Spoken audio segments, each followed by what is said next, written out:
பாதி அழுகிய நிலையில் சடலமாக கிடந்த இளம்பெண். சடலத்தை மீட்டு போஸ்ட்மார்ட்டத்துக்கு அனுப்பிய போலீஸ். சிசிடிவி காட்சி, மிஸ்ஸிங் கேஸ் என அனைத்தையும் ஆய்வு செய்து விசாரணை. எந்த ஒரு துப்பும் கிடைக்காமல் திணறி வரும் போலீஸ். காட்டு பகுதிக்குள் உயிரிழந்து கிடந்த இளம்பெண் யார்? நடந்தது என்ன?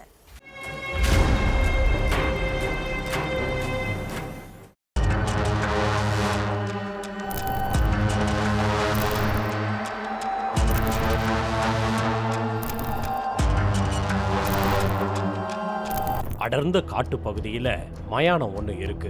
சாயங்காலம் 6 மணிக்கு மேல அந்த காட்டு பகுதிக்குள்ள கிராம மக்கள் யாருமே போக மாட்டாங்க. ஆனா ஒரு சில இளைஞர்கள் மட்டும் மது குடிக்கிறதுக்காக அந்த காட்டு பகுதிக்கு அடிக்கடி போயிருக்காங்க. அப்போ அங்க இருக்கிற ஒரு கால்வாய்க்குள்ள அழுகுன நிலையில 25 வயது பெண்ணுடைய சடலம் கிடந்திருக்கு. இத பார்த்து பதறி போன இளைஞர்கள் அங்கிருந்து அலறி அடிச்சுக்கிட்டு ஓடி வந்து காட்டுக்குள்ள இளம்பெண் சடலம் கிடக்கிறதா கிராம மக்கள் கிட்ட சொல்லி இருக்காங்க.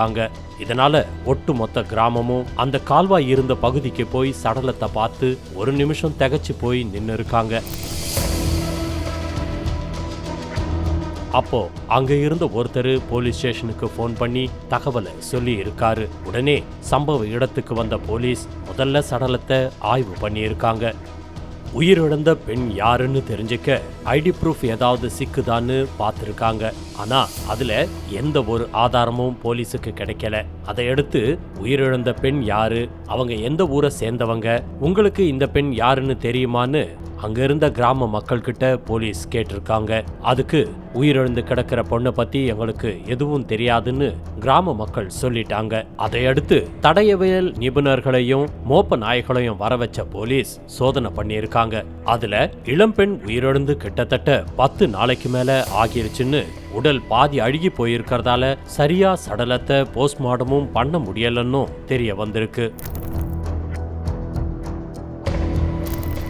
இதனால உயிரிழந்து கிடந்த பெண் பத்தி போலீஸுக்கு எந்த ஒரு தகவலும் கிடைக்கல. இது கொலையா இல்ல வேற ஏதாவது காரணமான்னு போலீஸால கணிக்க முடியல. அதுக்கடுத்து சடலத்தை புகைப்படம் எடுத்து சுற்றுவட்டார பகுதியில் உள்ள போலீஸ் ஸ்டேஷனுக்கு அனுப்பி வச்ச போலீஸ் 25 வயது மதிக்கத்தக்க இளம்பெண்கள் தொடர்பா மிஸ்ஸிங் கேஸ் ஏதாவது ரெஜிஸ்டர் ஆகி இருக்கான்னு பார்க்க சொல்லி இருக்காங்க. உயிரிழந்த பெண்ணுடைய முகஜாட வடமாநில பெண் மாதிரி இருந்ததால வெளி மாநிலத்திலிருந்து ஏதாவது மிஸ்ஸிங் கேஸ் ஃபைல் ஆகியிருக்கான்னு பார்த்திருக்காங்க.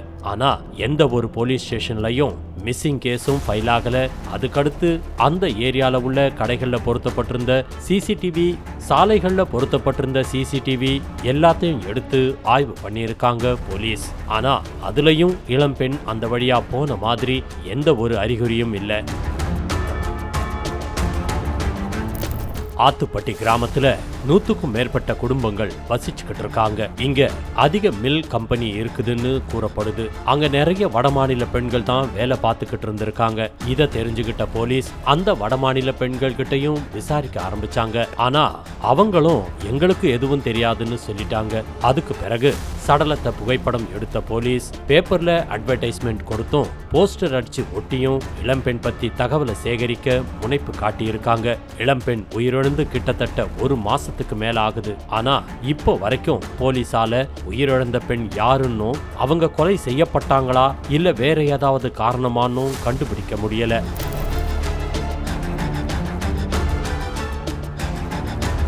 தமிழகத்துல பல கொலை வழக்குகள்ல இப்ப வரைக்கும் கொலையாளிகளை கண்டுபிடிக்க முடியாம போலீஸ் திணறிக்கிட்டு இருக்காங்க. அதன்படி இந்த வழக்குலையும் எந்த ஒரு துப்பும் கிடைக்காமலையும் தடயங்கள் எதுவும் கிடைக்காமலையும் போலீஸ் விழிபிதுங்கி போய் நிக்கிறாங்க. இந்த வழக்குல தீர்வு கிடைக்குமா இல்ல யாரும் புகார் கொடுக்காததால வழக்க போலீஸ் கைவிட்டுருவாங்களான்னு பொறுத்திருந்து தான் பார்க்கணும்.